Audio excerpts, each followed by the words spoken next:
In this video, I'm going to show you how to create infographics in NotebookLM. So let's say we have our NotebookLM logged in. We're logged into it. We go to create a new notebook. Of course, you can add sources from either web search or from web or fast research, or you can upload files or all of these sources, copy text, drive, or even website URLs, YouTube videos. You can put them in here. So when I have this, and I have added these sources from web search, and then I have started some charts. You need to create an infographic. All you need is to come to the video panel over here.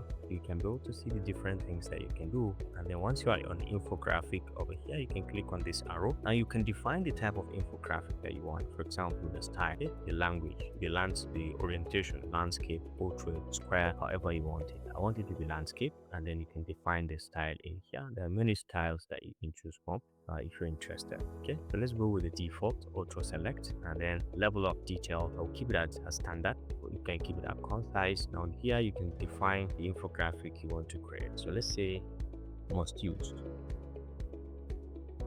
Okay, you can go ahead and click on generate, and by this default, this is now going to help us to create infographic based on the sources that we have and the topic that we have and the key things that we specified in the setting. All right, and as you can see, the infograph had been generated. AI classrooms tools in Nigeria. So let's go ahead. You can click to download it or share, or you can rename it if you're interested, but let's click to have a view of what it has created for us. Now fantastically, you can see the tools. Okay, Edu Niger, Nigeria Learning Passport, multinational edtech social, and then the adaptive learning for neurodiversity. These are some of the tools that make AI comparison of the most used tools in Nigeria, so you can see the details of it. Now the best part is you can share directly. You can copy the link and share. You can click on these three dots and you can download this on your own in PNG within your system, and then you can always collapse and get back, and then you can continue generate another one. So this is how to create infographic in using NotebookLM.